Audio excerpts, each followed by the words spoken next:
चलते हैं बाबा, मेरे संग संग चलते हैं बाबा, मेरे संग संग चलते हैं बाबा, मेरे संग संग चलते हैं बाबा।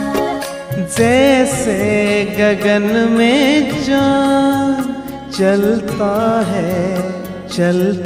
है, उनकी किरणों की छाया में दिल हर पल रहता है। जैसे गगन में चाँद चलता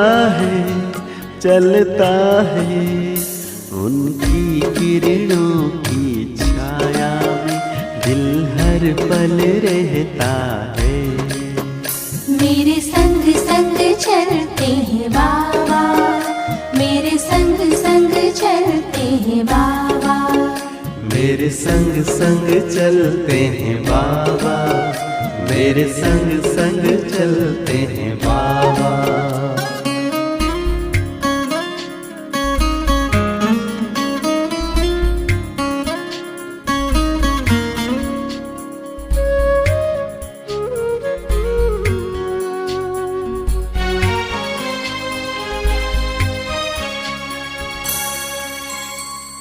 देखूं मैं चकोर की तरह, नाचूं मैं ज्यों मोर की तरह, बोलूं मैं कोयल की तरह,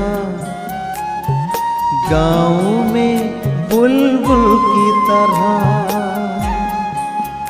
मेरा मन बहलाते हैं बाबा, मेरा मन बहलाते हैं बाबा।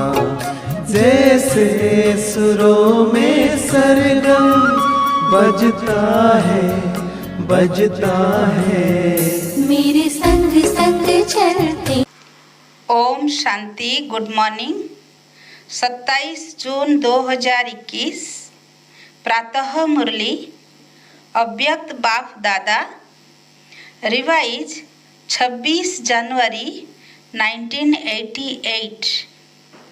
अव्यक्त महावाक्य का सार है, संगम युग पर नंबर 1 पूज्य बनने की अलौकिक विधि। आज अनादि बाप और आदि बाप अनादि शालिग्राम बच्चों को और आदि ब्राह्मण बच्चों को डबल रूप से देख रहे हैं। शालिग्राम रूप में भी परम पूज्य हो और ब्राह्मण सो देवता स्वरूप भी गायन और पूजन योग्य हो।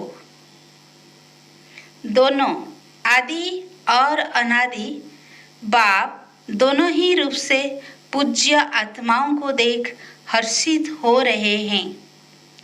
अनादि बाप ने आदि पिता सहित अर्थात ब्रह्मा बाप और ब्राह्मण बच्चों को अपने से भी ज्यादा डबल रूप में पूज्य बनाया है। अनादि बाप की पूजा सिर्फ एक निराकार रूप में होती है, लेकिन ब्रह्मा सहित ब्राह्मण बच्चों की पूजा निराकार साकार दोनों रूप से होती है। तो बाप बच्चों को अपने से भी ज्यादा डबल रूप से महान बनाते हैं।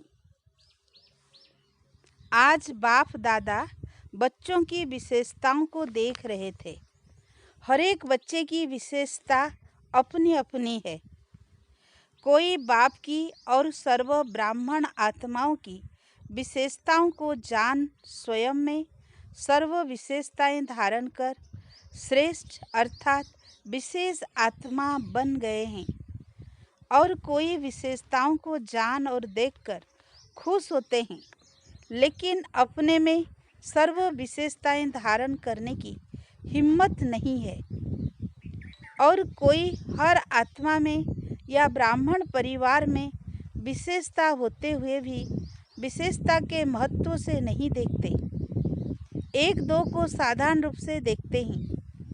विशेषता देखने व जानने का अभ्यास नहीं है। वह गुण ग्राहक बुद्धि अर्थात गुण ग्रहण करने की बुद्धि न होने के कारण अर्थात गुण को जान नहीं सकते।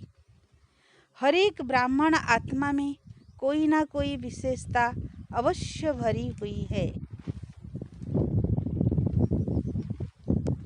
चाहे 16,000 का लास्ट दाना भी हो, लेकिन उसमें भी कोई ना कोई विशेषता है। इसीलिए ही बाप की नज़र उस आत्मा के ऊपर पड़ती है। भगवान की नज़र पड़ जाए, वह भगवान अपना बनाए तो जरूर विशेषता समाई हुई है। इसलिए ही वह आत्मा ब्राह्मणों की लिस्ट में आई है। लेकिन सदा हरे की विशेषता को देखने और जानने में नंबरवार बन जाते हैं। बाप दादा जानते हैं कि कैसे भी भल ज्ञान की धारणा व सेवा में याद में कमज़ोर है, लेकिन बाप को जानने, बाप के बनने की विशाल बुद्धि, बाप को देखने की दिव्य नज़र, यह विशेषता तो है। तो आजकल के नामी ग्रामी विद्वान भी नहीं जान सकते, पहचान सकते, लेकिन उन आत्माओं ने जान लिया। कोटों में कोई, कोई में भी कोई इस लिस्ट में आ गए ना, इसलिए कोटों में से विशेष आत्मा तो हो गए ना। विशेष क्यों बने?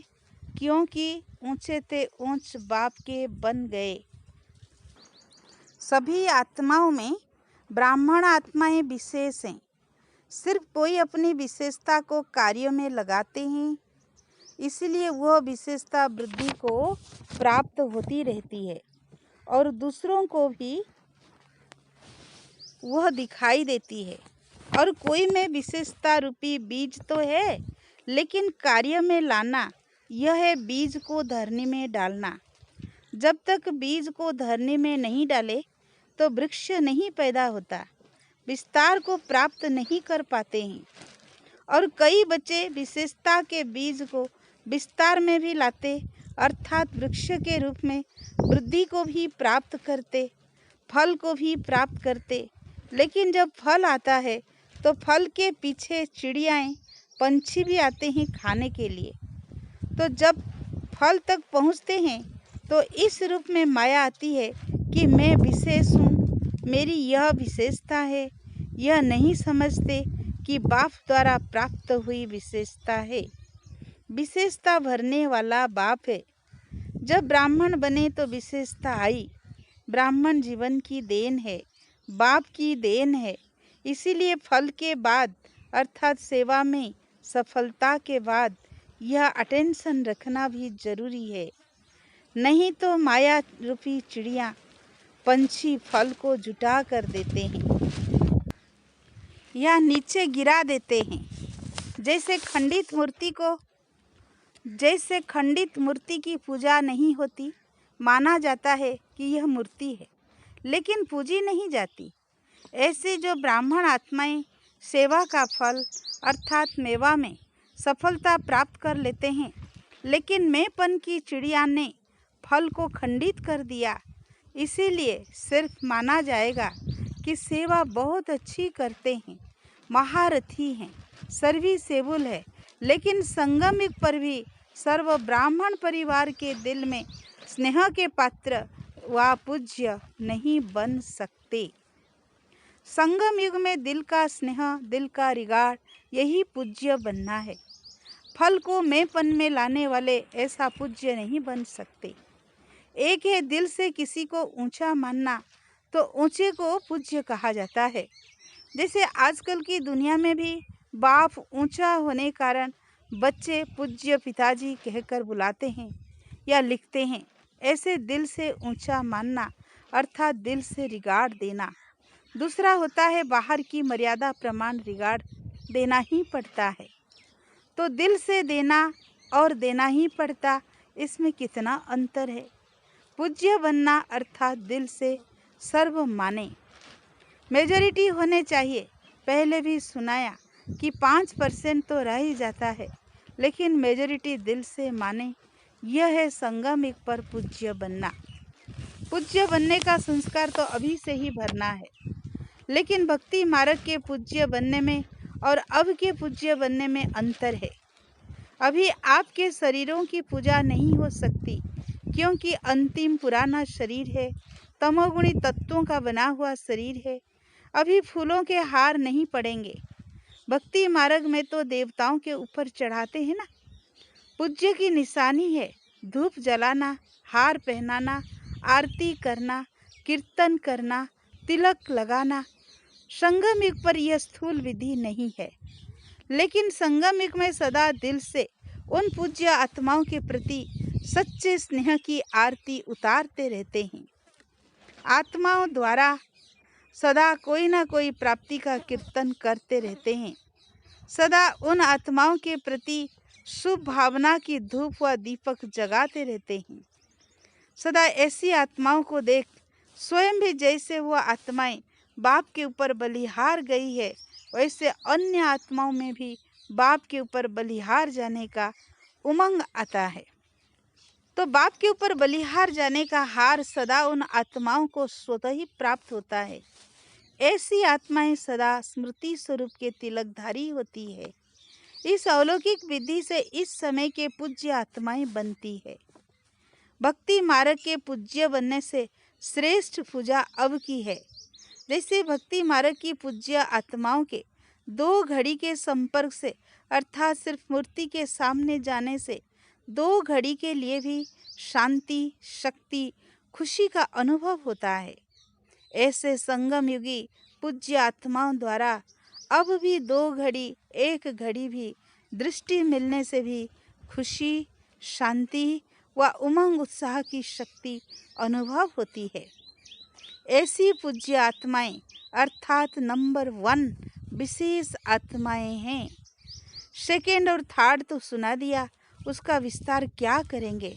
है तो सब विशेष आत्माओं की लिस्ट में, लेकिन 1 2 3 नंबरवार है। लक्ष्य सभी का नंबर 1 का होता है। तो ऐसे पूज्य बनो। जैसे ब्रह्मा बाप के गुणों के गीत गाते हो ना, ये सब विशेषताएं पूज्य बनने की व नंबर 1 विशेष आत्मा बनने की बातें ब्रह्मा बाप में देखी सुनी ना।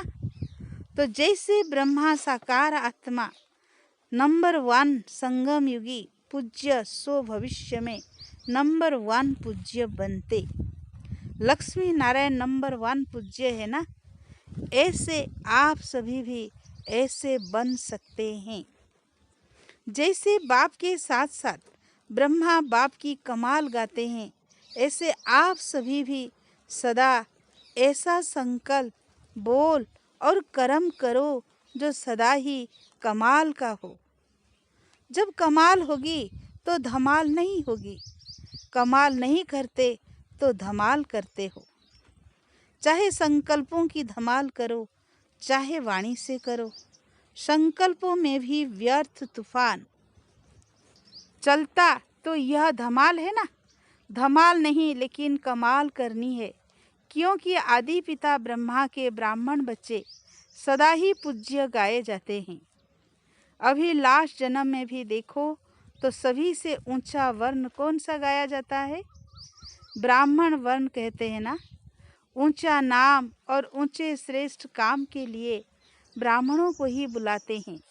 किसके कल्याण के लिए भी ब्राह्मणों को ही बुलाते हैं। तो लास्ट जन्म तक भी ब्राह्मण आत्माओं का ऊंचा नाम, ऊंचा काम प्रसिद्ध है, परंपरा से चल रहा है। सिर्फ नाम से भी काम चल रहा है, चला रहे हैं। काम आपका है, लेकिन नाम वालों का भी काम चल रहा है। इससे देखो कि सच्चे ब्राह्मण आत्माओं की कितनी महिमा है और कितने महान है। ब्राह्मण नाम भी अविनाशी हो गया है, अविनाशी प्राप्ति वाली जीवन हो गई है। ब्राह्मण जीवन की विशेषता है मेहनत कम, प्राप्ति ज़्यादा, क्योंकि मोहब्बत के आगे मेहनत नहीं है। अब लास्ट जन्म में भी ब्राह्मण मेहनत नहीं करते, आराम से खाते रहते हैं। अगर नाम का भी काम करते हैं तो भूखे नहीं रह सकते हैं। तो इस समय के ब्राह्मण जीवन की विशेषताओं की अब तक निशानियां देख रहे हो। इतनी श्रेष्ठ विशेष आत्मा हो। समझा? वर्तमान समय पूज्य तो भविष्य के पूज्य, इसको ही विशेष आत्माएं नंबर 1 कहते हैं। तो चेक करो, ब्रह्मा बाप की कहानी सुना रहे हैं ना, अभी और भी रही हुई है। यह ब्रह्मा बाप की विशेषता सदा सामने रखो और किसी बातों में नहीं जाओ, लेकिन विशेषताओं को देखो और वर्णन करो। हरि को विशेषता का महत्व सुनाकर विशेष बनाओ। दूसरों को बनाना अर्थात स्वयं विशेष बनना। समझा? अच्छा, चारों ओर के सर्व नंबर 1 विशेष आत्माओं को, सर्व ब्राह्मण जीवन वाले विशेष आत्माओं को, सदा ब्रह्मा बाप को सामने रख समान बनने वाले बच्चों को, अनादि बाप आदि बाप का दोनों रूप से सर्वशाली ग्रामों और साकारी ब्राह्मण आत्माओं को स्नेह भरी याद प्यार और नमस्ते। हम रूहानी बच्चों की रूहानी बाप दादा को याद प्यार और नमस्ते नमस्ते। पार्टियों के साथ मुलाकात। फर्स्ट पॉइंट, सदा बाप का हाथ और साथ है ऐसा भाग्यवान समझते हो। जहाँ बाप का हाथ और साथ है वहाँ सदा ही मौजों की जीवन होती है। मूंझने वाले नहीं होंगे, मौज में रहेंगे। कोई भी परिस्थिति अपनी तरफ आकर्षित नहीं करेगी, सदा बाप की तरफ आकर्षित होंगे। सबसे बड़ा और सबसे बढ़िया बाप है, तो बाप के सिवाय और कोई चीज़ या व्यक्ति आकर्षित नहीं कर सकता। जो बाप के हाथ और साथ में पलने वाले हैं उनका मन और कहीं जा नहीं सकता। तो ऐसे सभी हो या माया की पालना में चले जाते हो, वह रास्ता बंद है ना, तो सदा बाबा के साथ की मौज में रहो। बाप मिला सब कुछ मिला, कोई अप्राप्ति नहीं। कितना भी कोई हाथ साथ छुड़ाए लेकिन छोड़ने वाले नहीं, और छोड़कर जाएंगे भी कहाँ। इससे बड़ा और कोई भाग्य हो नहीं सकता। कुमारियाँ तो है ही सदा भाग्यवान, डबल भाग्य है। एक कुमारी जीवन का भाग्य, दूसरा बाप का बनने का भाग्य। कुमारी जीवन पूजी जाती है। जब कुमारी जीवन खत्म होती है तो सबके आगे झुकना पड़ता। गृहस्थी जीवन है ही बकरी समान जीवन, कुमारी जीवन है पूज्य जीवन। अगर कोई एक बार भी गिरा तो गिरने से हड्डी टूट जाती है ना। फिर कितना भी प्लास्टर करो, ठीक करो, लेकिन हड्डी कमज़ोर हो जाती है। तो समझदार बनो, टेस्ट करके फिर समझदार नहीं बनना। सेकंड पॉइंट, सदा अपने को कल्प कल्प की विजयी आत्माएं अनुभव करते हो। अनेक बार विजयी बनने का पाठ बजाया है और अब भी बजा रहे हैं। विजयी आत्माएं सदा औरों को भी विजयी बनाती है। जो अनेक बार किया है वो सदा ही सहज होता है, मेहनत नहीं लगती है। अनेक बार की विजयी आत्मा है। इस स्मृति से कोई भी परिस्थिति को पार करना खेल लगता है, खुशी अनुभव होती है। विजयी आत्माओं को विजय अधिकार अनुभव होती है। अधिकार मेहनत से नहीं मिलता, स्वतः ही मिलता है। तो सदा विजय की खुशी से अधिकार से आगे बढ़ते औरों को भी आगे बढ़ाते चलो। लौकिक परिवार में रहते लौकिक को अलौकिक में परिवर्तन करो, क्योंकि अलौकिक संबंध सुख देने वाला है। लौकिक संबंध से अल्पकाल का सुख मिलता है, सदा का नहीं। तो सदा सुखी बन गए, दुखियों की दुनिया से सुख के संसार में आ गए, ऐसा अनुभव करते हो। पहले रावण के बच्चे थे तो दुखदाई थे, अभी सुखदाता के बच्चे सुख स्वरूप हो गए। फर्स्ट नंबर यह अलौकिक ब्राह्मणों का परिवार है। देवताएं भी सेकेंड नंबर हो गए। तो यह अलौकिक जीवन प्यारी लगती है ना। तीसरा, सदा अपने को पद्मा पदम भाग्यवान अनुभव करते हो। सारे कल्प में ऐसा श्रेष्ठ भाग्य प्राप्त हो नहीं सकता। क्योंकि भविष्य स्वर्ग में भी इस समय के पुरुषार्थ की प्रारब्ध के रूप में राज्य भाग्य प्राप्त करते हो। भविष्य भी वर्तमान भाग्य के हिसाब से मिलता है। महत्व इस समय के भाग्य का है। बीज इस समय डालते हो और फल अनेक जन्म प्राप्त होता है, तो महत्व तो बीज का गिना जाता है ना। इस समय भाग्य बनाना या भाग्य प्राप्त होना, यह बीज बोना है। तो इस अटेंशन से सदा पुरुषार्थ में तीव्र गति से आगे बढ़ते चलो और सदा इस समय के पदमापदम भाग्य की स्मृति इमर्ज रूप में रहे। कर्म करते हुए याद रहे, कर्म में अपना श्रेष्ठ भाग्य भूले नहीं, स्मृति स्वरूप रहो। इसको कहते हैं पदमा पदम भाग्यवान। इसी स्मृति के वरदान को सदा साथ रखना तो सहज ही आगे बढ़ते रहेंगे, मेहनत से छूट जाएंगे। अच्छा प्रश्न, लौकिक संबंध में बुद्धि यथार्थ फैसला देती रहे, उसकी विधि क्या है? उत्तर, कभी भी लौकिक बातों को सोचकर फैसला नहीं करना है। अलौकिक शक्तिशाली स्थिति में रहकर फैसला करो। कोई भी पिछली बातें स्मृति में रखने से बुद्धि उस तरफ चली जाती है, फिर पिछले संस्कार भी प्रकट होते हैं, इसलिए मुश्किल होता है। बिल्कुल ही लौकिक वृत्ति भूल आत्मा समझ फिर फैसला करो तो यथार्थ फैसला होगा। इसे ही कहते हैं विक्रमाजीत का तख्त। अलौकिक आत्मिक स्थिति ही विक्रमाजीत स्थिति का तख्त है। इस तख्त पर बैठकर फैसला करो तो यथार्थ होगा। अच्छा, आज का वरदान, साथी और साक्षीपन की स्मृति द्वारा सब बंधनों से मुक्त होने वाले सर्वशक्ति संपन्न भव। सर्व शक्तियों से संपन्न बन अधीनता से परे होने के लिए दो शब्द सदा याद रहे, एक साक्षी दूसरा साथी। इससे बंधन मुक्त अवस्था जल्दी बन जाएगी।